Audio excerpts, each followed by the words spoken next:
کتنا بڑا پرابلم ہو سکتا ہے گورنمنٹ کو اس بات سے کہ صرف یہ ایک چھوٹی سی خواہش جو ہے کہ اگر ان کے ڈاکٹرز کو بھی بورڈ میں شامل کر لیا جائے بغیر کہے، یعنی جس طرح اسحاق رانا صاحب نے کہا کہ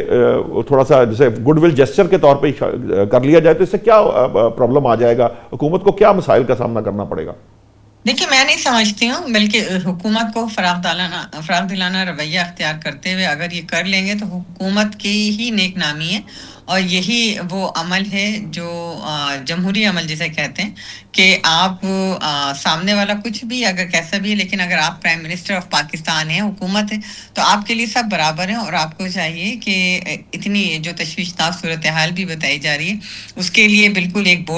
میڈیکل بورڈ بنایا جائے جس میں ان کی بھی ڈاکٹرز کو ایڈجسٹ کیا جائے، اور جو گورنمنٹ کے ڈاکٹرز ہیں وہ بھی بیٹھیں، تاکہ کلیئر رپورٹ جو ہے وہ عوام تک بھی آئے، کیونکہ آج کل آپ کو پتہ ہے کہ اتنا زیادہ سوشل میڈیا پہ جو کچھ پھیلایا جاتا ہے، جھوٹ اور سچ کی کوئی تمیز نہیں رہ گئی ہے، تو اگر اس کو شفافیت کے ساتھ گورنمنٹ کو سامنے لے آئے تو وہ جو عوام میں جو ان کے چاہنے والے ہیں ان کے اندر جو اضطراب ہو، بے چینی ہو، اس کو بھی ختم کیا جا سکے گا،